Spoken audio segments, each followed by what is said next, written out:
사도신경으로 예배 시작하겠습니다. 전능하사 천지를 만드신 하나님 아버지를 내가 믿사오며 그 외아들 우리 주 예수 그리스도를 믿사오니 이는 성령으로 잉태하사 동정녀 마리아를 낳으시고 본디오 빌라도에게 고난을 받으사 십자가에 못 박혀 죽으시고 장사한 뒤 사흘 만에 죽은 자 가운데서 다시 살아나시며 하늘에 오르사 전능하신 하나님 우편에 앉아 계시다가 저리로서 산 자와 죽은 자를 심판하러 오시리라. 성령을 믿사오며 거룩한 공회와 성도가 서로 교통하는 것과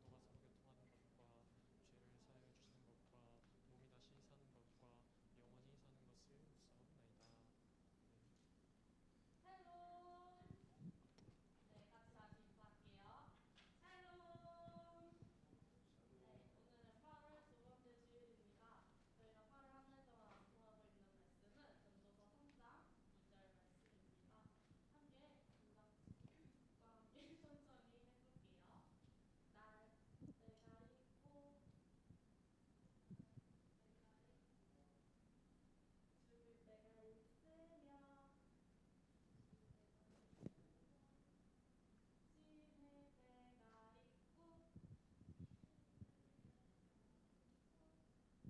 내가 있고 죽을 때가 있으며 지낼 때가 있고 씹은 것을 뽑을 때가 있으며 한두서 3장 2절. 네, 먼저 함께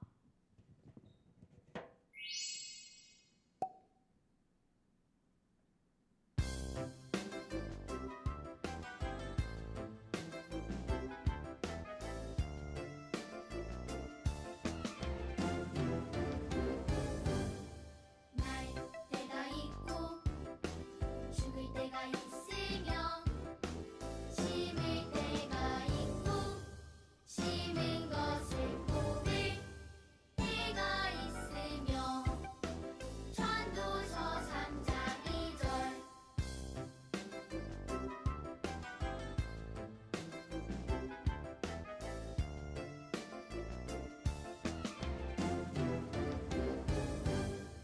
날 때가 있고 죽을 때가 있으며 심을 때가 있고 심은 것을 뽑을 때가 있으며 전도서 3장 2절. 네, 8월 8일 필그림 8월 9일 필그림 예배 오신 여러분을 환영하고 축복합니다.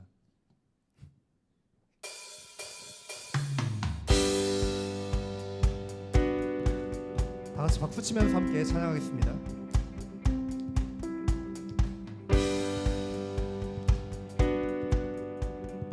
주의 선하심과 주의 선하심과 진실함을 담기 원해. 그의 빛으로 나갈 때 그 성품 닮아가네. 빛을 닮아갈 때 주가 주신 자유함으로 옳은 대로 돌아와서 별같이 비추네. 빛으로 비추시네. 빛으로 비추시네. 어둠이 드러나고 나를 숨은 허물에서 벗어나게 하시네. 빛으로 일어서네. 어둠이 밝혀지고 빛 되신 우리 주와 그 생명길 가네. 주의 선하심과 진실함을 담기 원해. 그의 빛으로 나갈 때 그 성품 닮아가네. 빛을 닮아갈 때 주가 주신 자유함으로 옳은 대로 돌아와서 빛이 비추네. 빛으로 비추시네. 드러나고 나를 숨은 허물에서 벗어나게 하시네. 빛으로 일어서네. 어둠이 밝혀지고 빛 되신 우리 주와 그 생명길 가네. 내 영혼아 내 영혼아 일어나 주의 빛 바라라. 그의 영광이 우리 위에 임하였네. 내 영혼아 내 영혼아 일어나 주의 빛 바라라. 주의 영광이 우리 위에 임하였네. 스스로 비추시네. 어둠이 드러나고 나를 숨은 허물에서 벗어나게 하시네. 빛으로 일어서네. 어둠이 밝혀지고 빛 되신 우리 주와 그 생명길 가네. 빛으로 비추시네. 어둠이 드러나고 나를 숨은 허물에서 벗어나게 하시네. 빛으로 일어서네. 어둠이 밝혀지고 빛 되신 우리 주와 그 생명길 가네.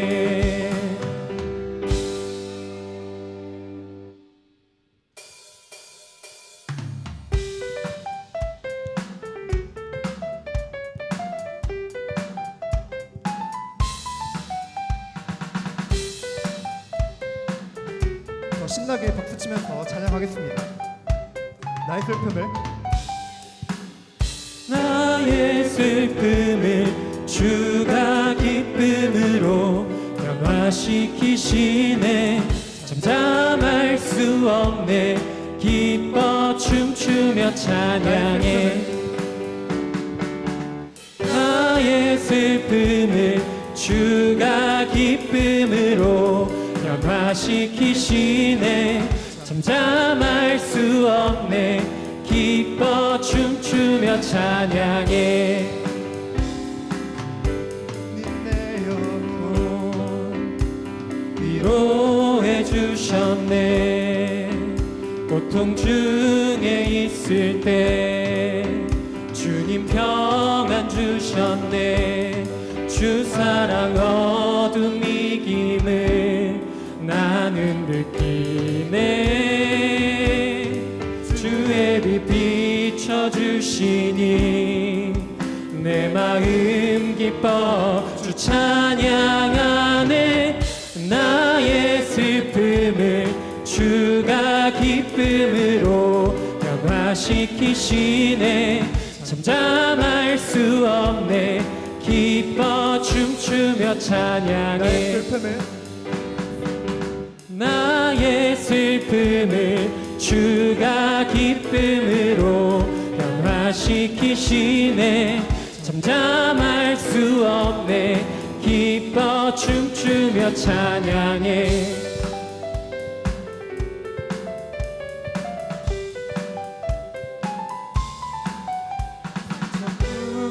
내 영혼 위로해 주셨네. 고통 중에 있을 때 주님 평안 주셨네. 주 사랑 어둠 이김을 나는 느끼네. 주의 빛 비춰주시니 내 마음 기뻐 주 찬양하네. 나의 슬픔을 주가 기쁨으로 변화시키시네. 잠잠할 수 없네. 기뻐 기뻐 춤추며 찬양해 나의 슬픔을 주가 기쁨으로 변화시키시네 잠잠할 수 없네 기뻐 춤추며 찬양해 나의 슬픔을 주가 기쁨으로 변화시키시네 잠잠할 수 없네 기뻐 춤추며 찬양해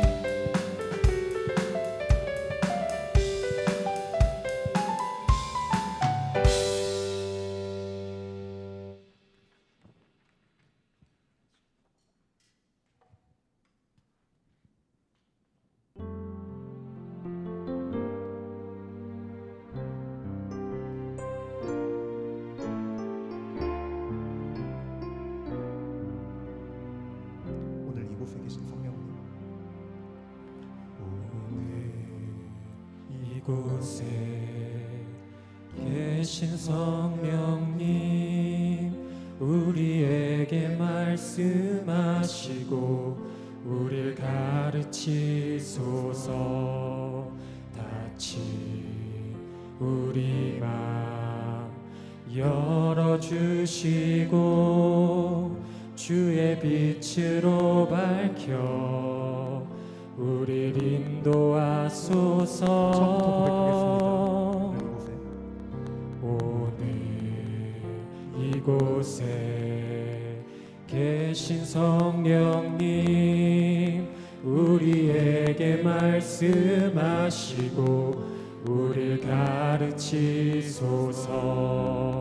다치 우리 맘 열어주시고 주의 빛으로 밝혀 우릴 인도하소서 주님보다 앞서지 않고 겸손하게 주님의 말씀 기다리니 주님 손에 우릴 드립니다 사랑으로 인도하소서 고백하겠습니다. 오늘 이곳에 계신 성령님 우리에게 말씀하시고 우릴 가르치소서 다치 우리 맘 열어주시고 주의 빛으로 밝혀 우릴 인도하소서 주님보다 앞서지 않고 겸손하게 주님의 말씀 기다리니 주님 손에 우릴 드립니다 사랑으로 인도하소서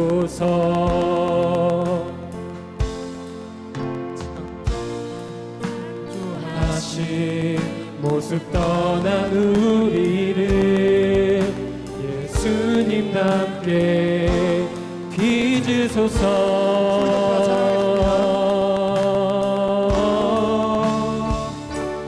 주님보다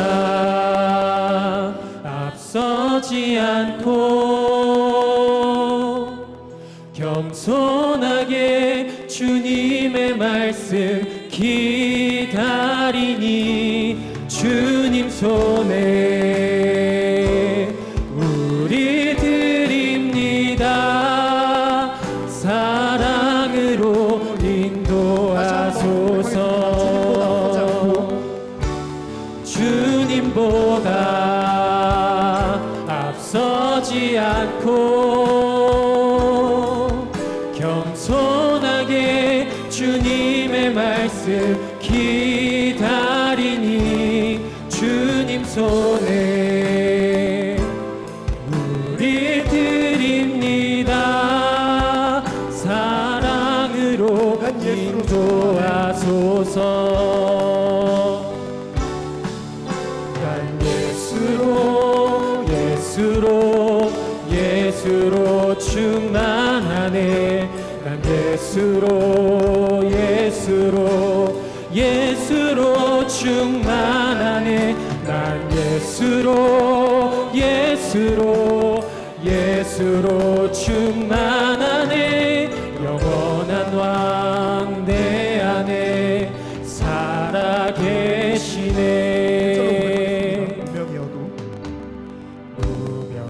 무명이어도 공허하지 않은 것은 예수 안에 난 만족함이라.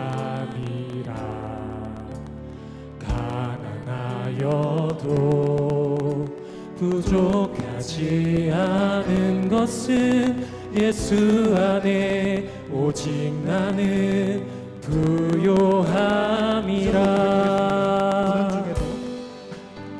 고난 중에도 견뎌낼 수 있는 것은 주의 계획 믿기 때문이라. 실패하여도 일어설 수 있는 것은 예수 안에 오직 나는 승리함이라. 난 예수로 충만하네. 난 내 모든 것들로 부럽지 않네. 난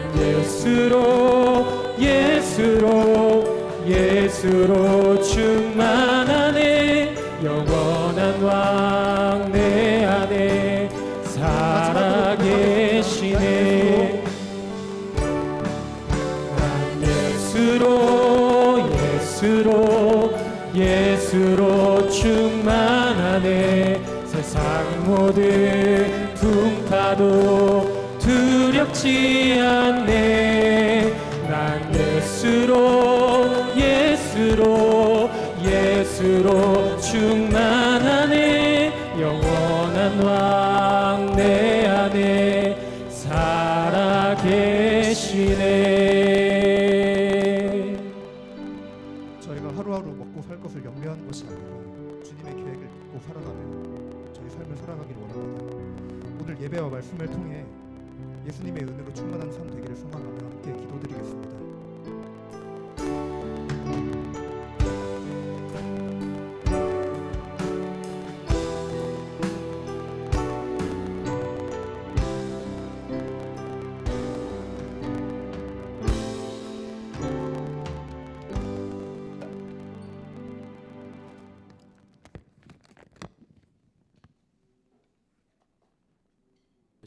오늘 교회에 나와서 예배드리게 해주셔서 감사드려요.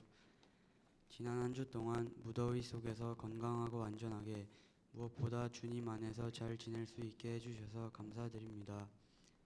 한 주 동안 우리가 지은 죄를 용서해 주시고 하나님의 말씀대로 살아가며 예배의 자리를 지키는 온전한 예배자가 될 수 있도록 주님 인도하여 주세요. 또 필그림 공동체를 포함한 모든 성도님들이 예배당에 나와 예배할 때 건강하게 해주시고 어려움이 없게 도와주세요. 이 시간 말씀을 전하시는 전도사님의 말씀에 성령 충만케 하시고 듣는 우리도 은혜 받게 해주세요. 이 모든 말씀 예수님의 이름으로 기도드립니다. 아멘.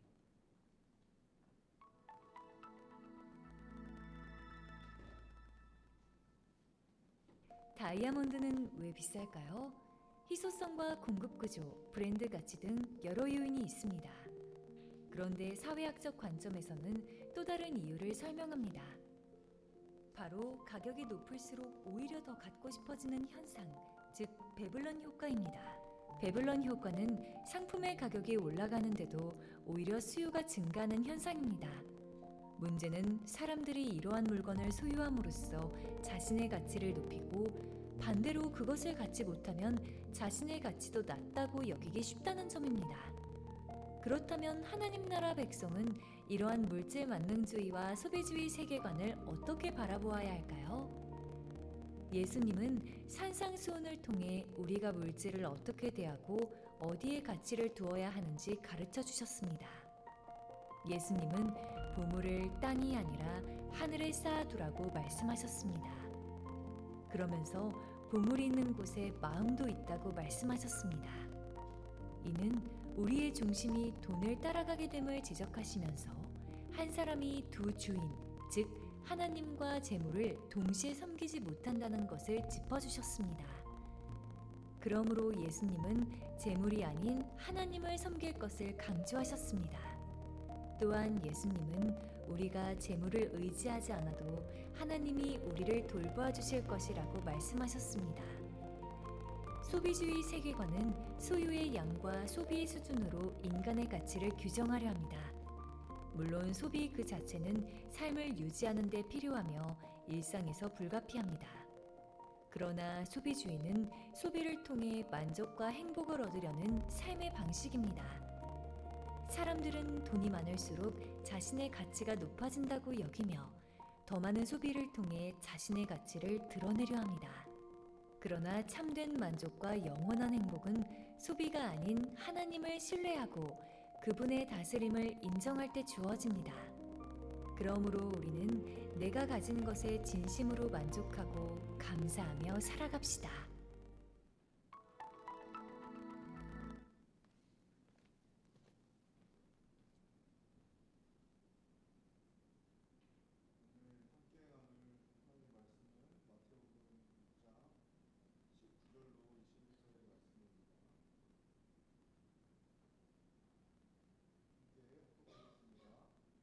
너희를 위하여 보물을 땅에 쌓아두지 말라. 고기는 누가 도둑이 하며 도둑이 구멍을 뚫고 도둑질을 하느냐. 오직 너희를 위하여 보물을 하늘에 쌓아두라. 고기는 조그나 도둑이 해하지 못하며 도둑이 구멍을 뚫지도 못하고 도둑질도 못하느니 내 보물이 있는 그곳에 내 마음도 있느니라.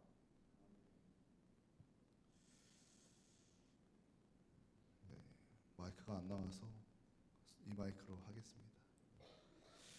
할렐루야. 필그림 예배 나오신 모든 성도인들께 하나님의 은혜와 평강이 가득하시기를 간절히 소망합니다.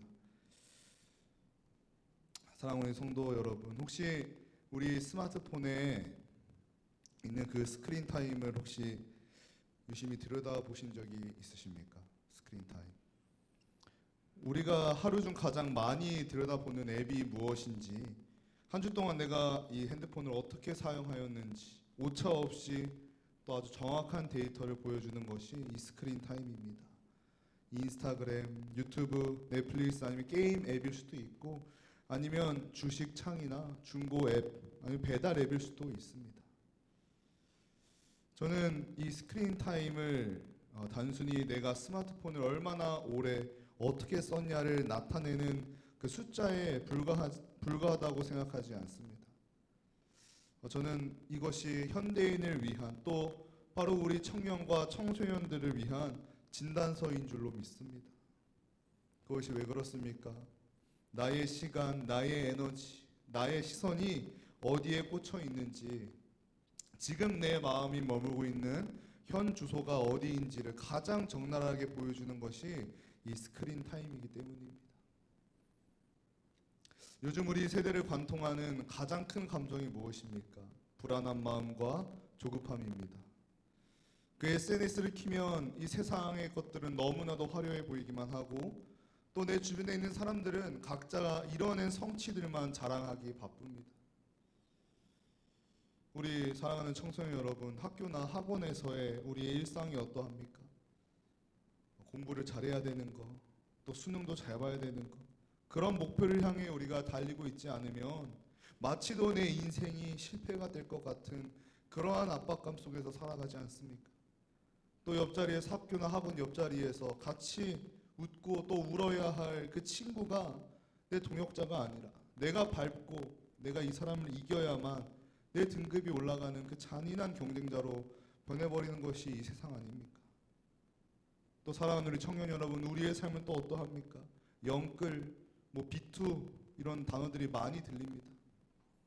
남들은 코인으로 주식으로 벼락부자 되었다고 하는데 취업 준비에 허덕이거나 아니면 취업해서 이 쥐꼬리만한 월급 모아가면서 살아가는 내 모습이 너무나도 초라해 보이기만 합니다.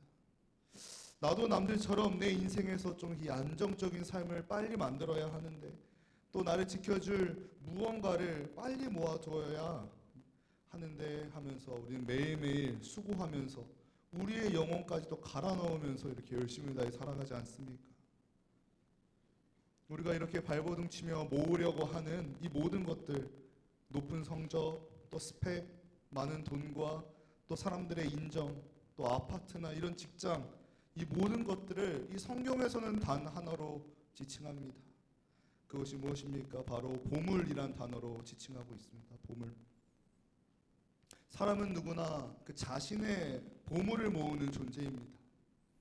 왜냐하면 그 보물이 내 인생을 지켜줄 것 같고 세상의 무시로부터 나를 인정받게 해줄 것 같고 또 내 삶의 궁극적인 행복을 가져다 줄 것이라고 굳게 믿기 때문입니다.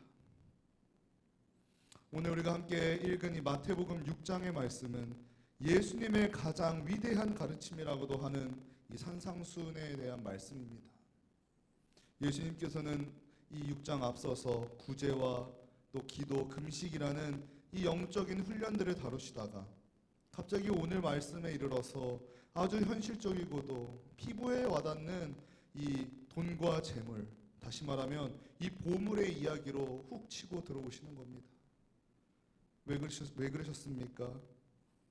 우리의 영적인 상태와 하나님을 향한 우리의 신앙이 우리가 돈과 시간과 에너지에 사용하면서 그것을 어디에 사용하고 있냐가 완벽하게 직결되기 때문입니다. 오늘 예수님께서 이 치열한 시대를 살아가는 우리에게 우리가 그토록 애타게 모으고 있는 그 보물들을 과연 우리 인생을 진정으로 지켜줄 수 있는지 아주 날카롭고도 이 본질적인 질문을 우리에게 던지십니다. 그러므로 이 시간, 이 선포되는 말씀 앞에서 우리의 내면을 비춰보는 거룩한 시간 되시기를 간절히 소망합니다. 먼저로 19절 말씀입니다. 너희를 위하여 보물을 땅에 쌓아두지 말라. 거기는 좀과 동록이 해하며 도둑이 구멍을 뚫고 도둑질하느니라. 아멘. 예수님께서는 아주 단호한 명령으로 시작하십니다. 너희를 위하여 보물을 땅에 쌓아두지 말라. 강력하게 선포하시죠. 그렇다면 예수님께서는 왜 이 땅에 보물을 쌓아두지 말라고 경고하십니까? 이것을 옛날에 그 고대 팔레스타인 사회 사람들이 소유했던 이 주된 재산들이 어떤 형태인지를 이해하면 이것이 얼마나 현실적인 말씀인지를 잘 알 수 있습니다. 당시 그 시대 사람들이 가지고 있던 재산은 크게 세 가지의 형태였습니다. 첫 번째는 값비싼 옷입니다. 값비싼 의복이죠. 현대 사회와는 달리 그 당시에 옷감이 아주 귀했고 또 제작 과정이 지금처럼 빠르지 않았습니다. 오랜 시간 걸렸습니다. 그래서 이 화려하고 멋진 이 값비싼 옷은 그 사람의 부와 또 신분을 상징하는 최고의 자산 중 하나였습니다. 그런데 우리가 다 아는 것처럼 이 의복의 치명적인 천적이 무엇입니까? 바로 좀입니다. 좀벌레입니다. 옷장에 이 겹겹이 없이 쌓아둔 이 수백만 원짜리 명품 옷이라도 이 손톱보다 작은 좀벌레가 한 마리 들어가서 그 옷을 갉아먹기 시작하면은 순식간에 그 명품 옷도 구멍 나고 걸레짝이 되어버리는 것이죠. 또 계속해서 그 시대 사람들이 가지고 있던 재산은 곡식과 금속입니다. 곡식과 금속. 예수님께서 말씀하신 이 동록은 헬라어로 직역하면은 먹어치우는 것, 또 녹쓰는 것, 부식시키는 것을 의미합니다. 부자가 창고에 곡식을 암만 가득 쌓아두어도 쥐나 해충이 나타나서 순식간에 그 곡식을 다 먹어치우고 상하게 만듭니다. 또한 그 당시 화폐로 쓰이던 이 동전들, 금속들은 시간이 지나면 부식되어지고 녹이 슬어서 그 화폐의 가치를 잃어버리고 맙니다. 또 세 번째로는 숨겨둔 금은보화가 당시의 재산 중 하나였습니다. 숨겨둔 금은보화. 고대에는 지금처럼 막 우리의 돈을 지켜주는 은행이 없었습니다. 그래서 부자들은 이 금이나 은을 이 항아리에 담아서 집 앞에 있는 그 흙바닥 앞에 깊숙이 땅을 파서 그 항아리를 숨겨두었지요. 그리고 흙과 지푸라기로 이렇게 그것을 덮어서 아무것도 없는 것처럼 이렇게 만들어 놓았습니다. 그런데 도둑들은 그것을 알고 문을 따고 들어오는 것이 아니라 그 밤에 몰래 와가지고 그 흙벽에 구멍을 뚫고 그 숨겨둔 돈과 보물을 다 통째로 파내어서 도망가곤 하였습니다.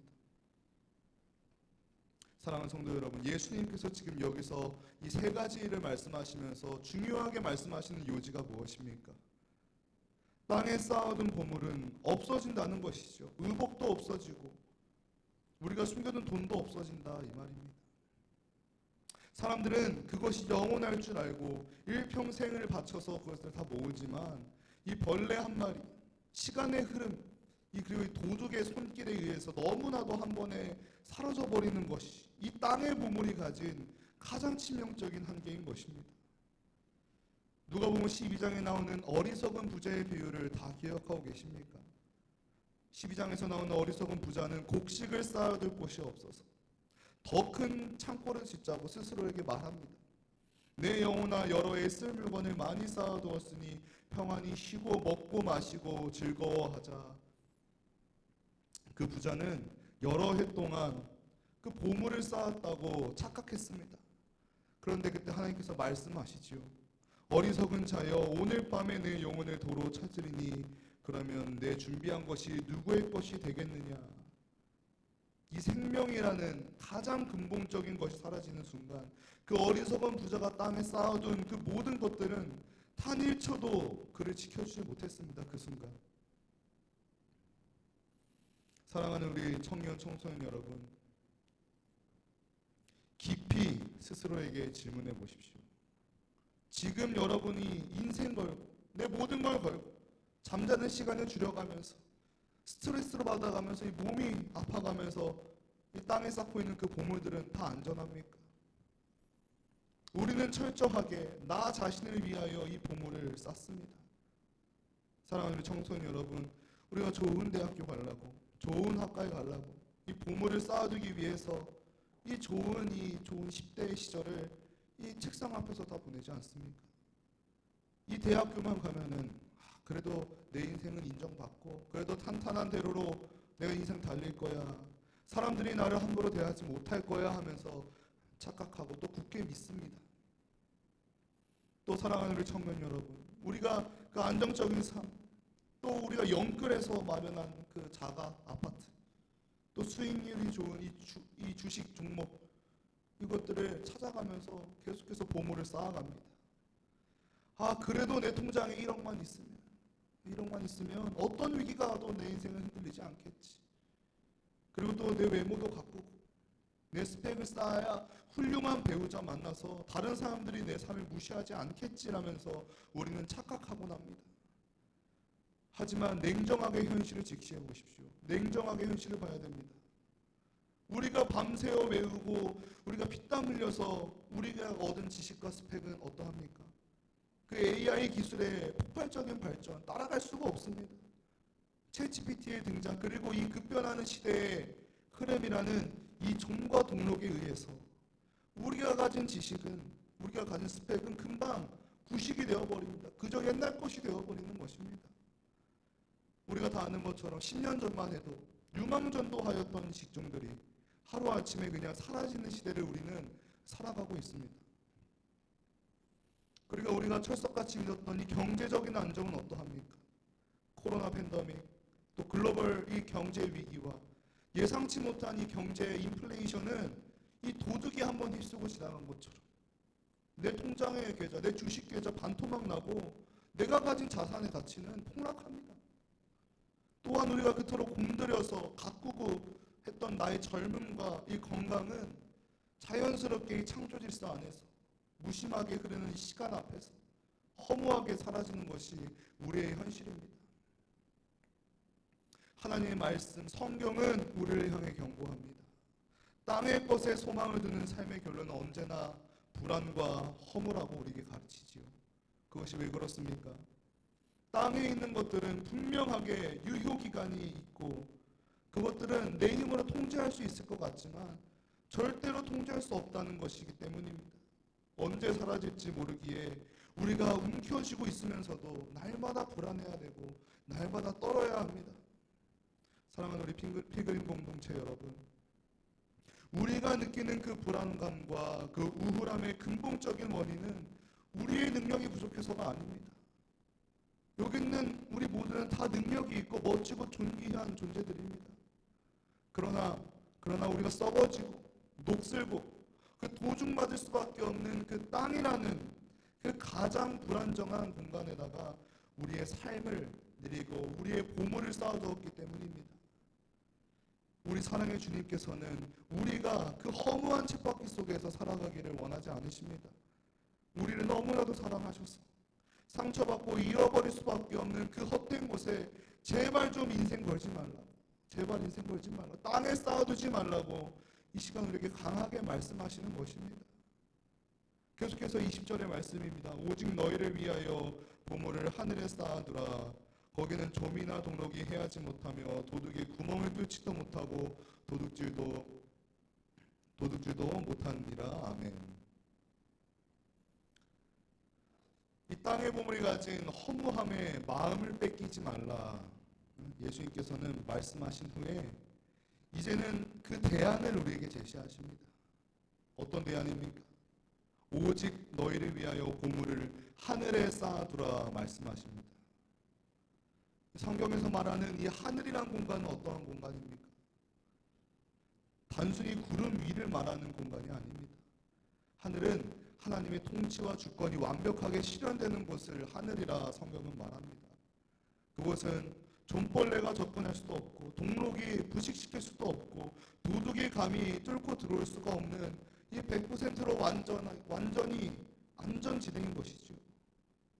세상의 돈이 없어지고 가치가 떨어지고 그럴 위험이 있지만 저 하늘의 창조주 하나님께서 계시는 그 창고 안에 있는 우리의 보물은 결코 사라지거나 없어지는 것이 아닙니다.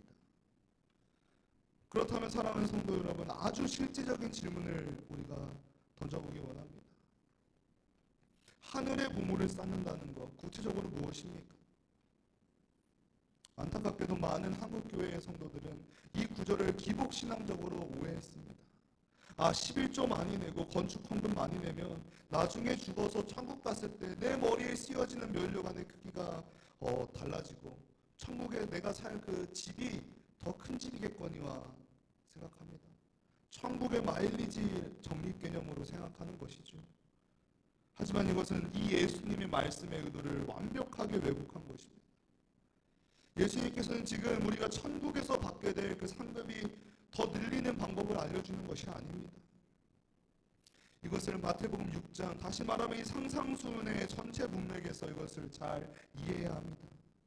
하늘에 보물을 쌓아둔다는 것은 나에게 주어진 그 유한한 그 삶의 자원, 예를 들면 시간도 있고 재능, 물질, 젊음, 열정을 이 하나님 나라를 이 땅에 실현하는데 기꺼이 사용해야 된다는 그 모든 행위들을 뜻합니다.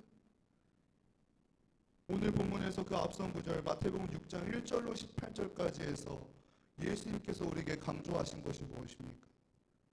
남들에게 박수 받으려 외식하는 것이 아니라 은밀하고 진실하게 가난한 이웃을 돕는 구제, 또 화려한 미사여구가 아니라 골방에서 하나님과 독대하면서 깊이 교제하는 기도, 또 세상의 쾌락을 끊어내고 하나님만을 원하는, 하나님만을 갈망하는 이 나를 비우는 금식에 대해서 말씀하셨습니다.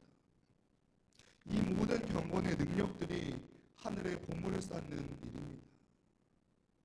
사랑하는 필그림 공동체 여러분, 혹시 그 에콰도르 아우카부족에게 복음 전하다가 그 29세 꽃다운 나이, 우리 현주 형제님이랑 동갑이죠.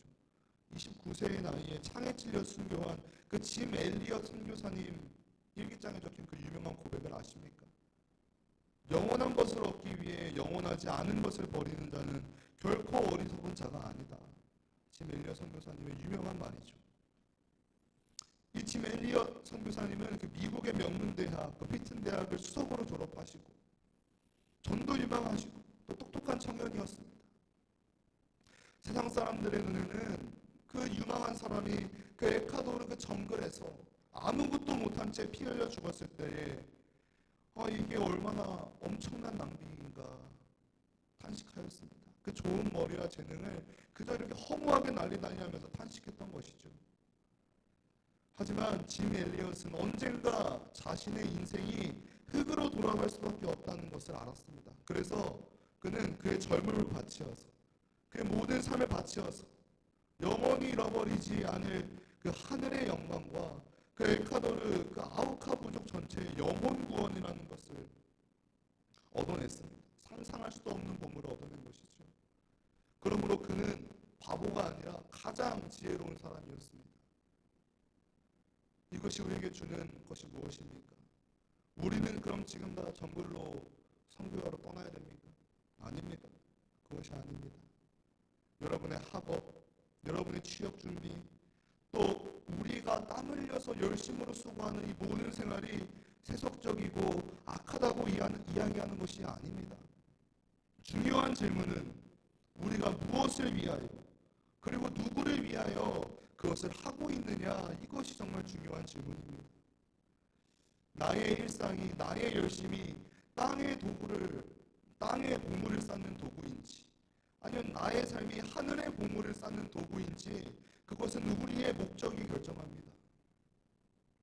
사랑하는 우리 청소년 여러분, 우리가 늦은 시간까지 열심히 공부하는 목적이 단순히 나 잘 살자, 나 좋은 대학 가려고, 아니면 그냥 돈 많이 벌려고 열심히 공부하는 것이라면 우리는 지금 허무하고 썩어질 땅에 보물을 쌓아가고 있는 것입니다. 언젠가 다 사라질 그 모래성 짓고 있는 것이죠. 그리고 사랑하는 우리 청년 여러분, 여러분이 매일 아침 그 지하철, 그 지옥철이라는 거 타고 가가지고 직장에 출근해서 보기도 싫은 그 파일, 엑셀 파일 다루고 프로젝트 밤새워가면서 기획하고 회사에서 상사들한테 깨지면서도 그 자리를 지키는 이유가 단지 돈을 벌기 위해서라면 그 인생은 너무나도 비참하고도 허무한 인생 아닙니까? 하지만 내가 속한 직장이라는 곳에서 정직하게 일하고 또 대학 캠퍼스 안에서 우리가 열심히 해서 공부하면서 이 그리스도인의 양심과 빛을 바라는 것, 또 내가 아르바이트비나 월급에서 번 돈 기꺼이 11조 구별하여서 내 삶에 하나님의 주권을 인정하는 것, 세상의 논리로는 내 인생에 아무런 도움도 안 되고 세상의 눈에서는 완전히 미치는 장사인데 예수님께서는 오늘 우리에게 환하게 웃으시며 칭찬하실 줄로 믿습니다.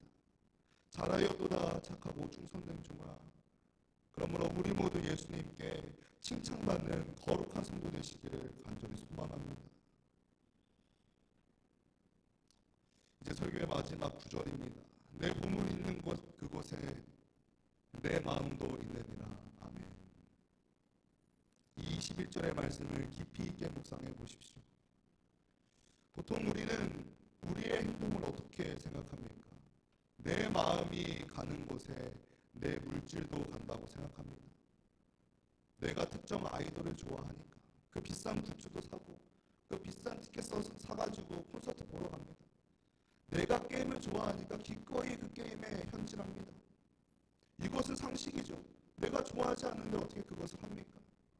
아주 일반적인 상식입니다. 근데 오늘 말씀에서 예수님께서는 그와 반대되는 말씀을 선포하십니다.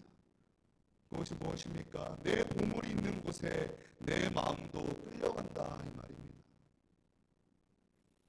주식을 조금이라도 해본 청년들은 이 말을 쉽게 이해할 것입니다. 일론 머스크가 트위터에 무슨 글을 남기든 나 상관없습니다. 왜냐면 나는 아무것도 사지 않았으니까 전혀 관심이 없겠죠.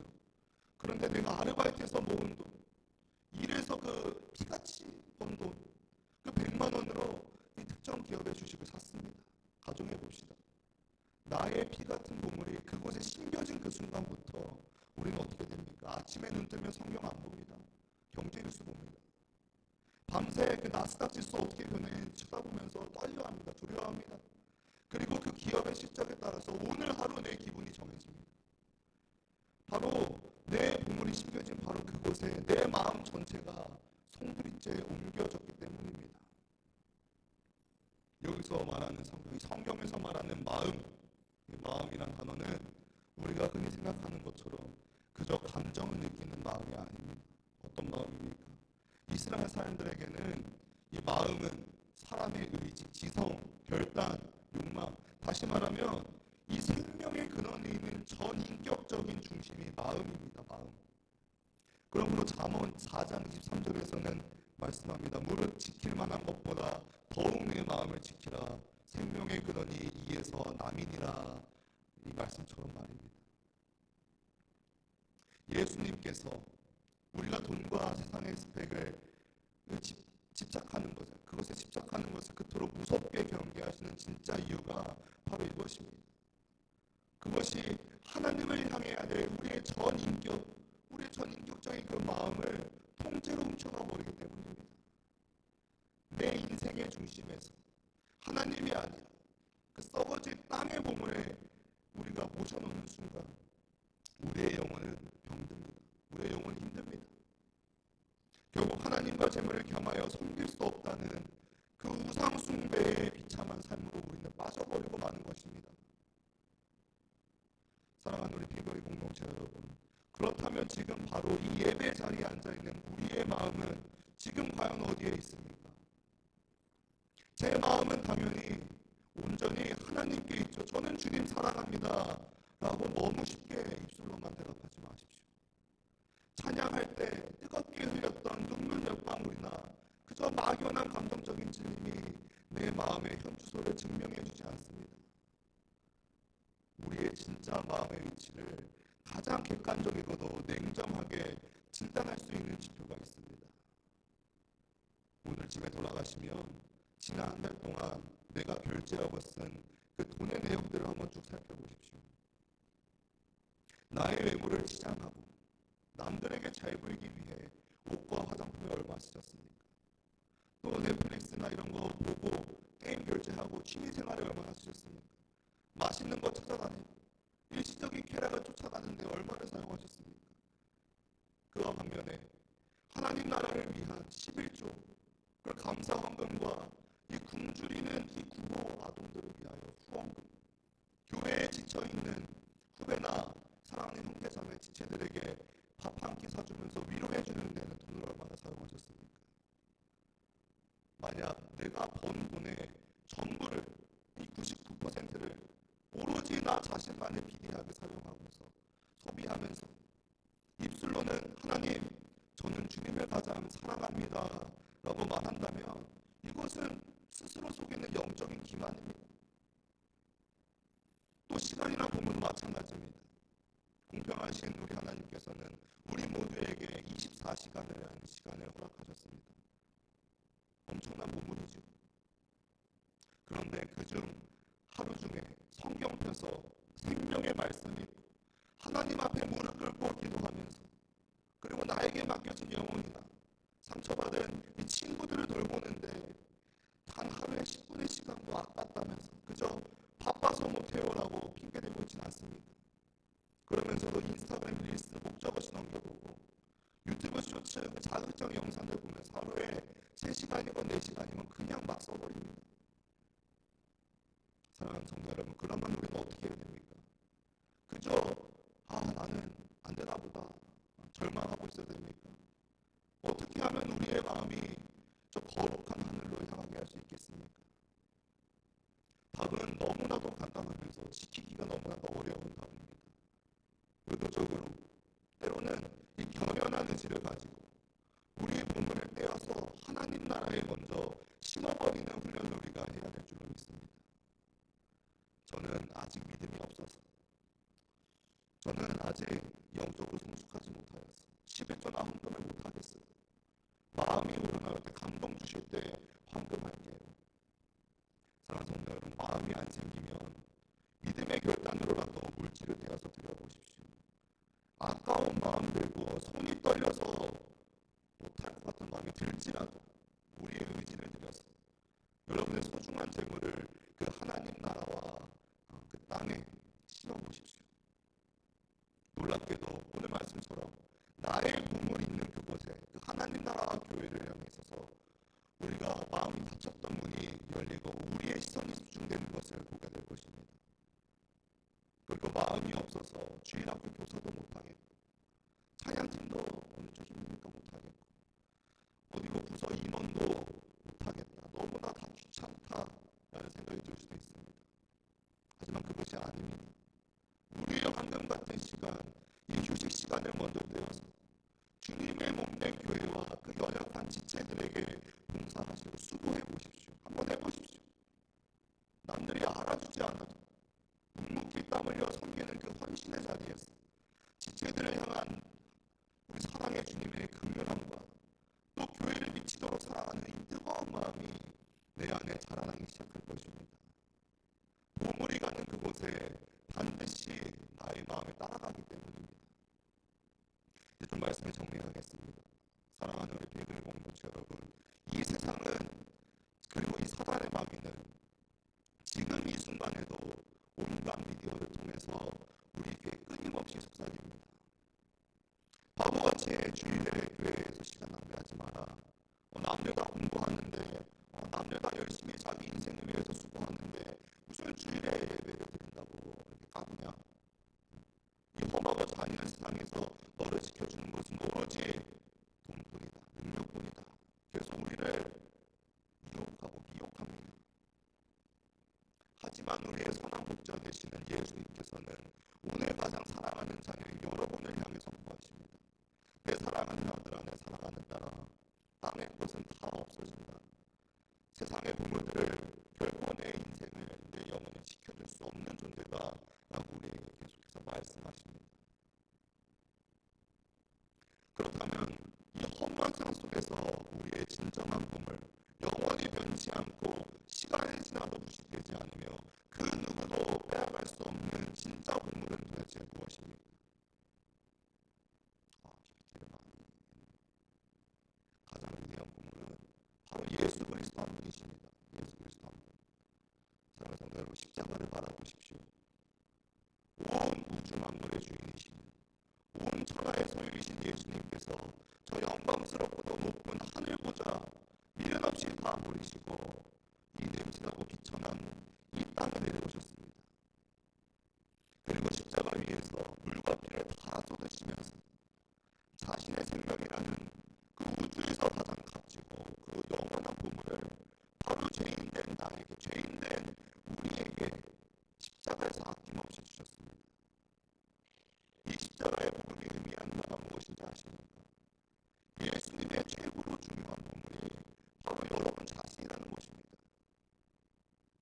주님께서 자신의 목숨과 자신의 전부를 여러분에게 주셨다는 것은 보물이 있는 곳에 마음이 있다는 말씀처럼 예수님의 마음, 다시 말하면 전능하신 하나님의 온 마음이 지금 이 순간에도 온전히 여러분을 향해 집중되어 있고 여러분을 미치도록 사랑하고 계신다는 사실입니다. 마태복음 13장에 나오는 값진 진주를 구하는 그 상인의 비유를 기억하십니까? 그렇게 값진 진주 하나를 발견한 상인은 자기가 가진 모든 소유를 기꺼이 다 팔아서 그 진주를 샀습니다. 예수님께서는 바로 그 상인처럼 하늘의 모든 영광을 다 팔아서 십자가에서 물이라는 진주를 사셨습니다. 그리고 이제 예수님께서 그렇게 하신 것처럼 우리에게도 동일하게 초청하십니다. 나를 위해 자신의 모든 것을 버리신 그 십자가의 사랑을 진짜로 만난 사람은, 진짜로 믿는 사람은 더 이상 썩어질 이 세상 보물에 목숨 걸면서 불안해하지 않습니다. 예수 그리스도라는 가장 값진 진주를 소유하였기에 배설물 같은 이 세상의 보물들을 미련 없이 기도하고 예수만 바라보는 거룩한 배짱이 생기는 것입니다. 이 세상의 평가와 이 사람들의 평가라는 파도에 흔들리지 않는 절대적인 평안과 안정감을 오직 주님 안에서 누리시기를 간절히 소망합니다. 그러므로 사랑하는 청년 청소 여러분, 강하게 도전합니다. 오늘 이 시간 우리의 삶을 변화시키십시오. 언젠가 사라질 그 불안하고 허무한 나의 것에 여러분의 젊음과 청춘,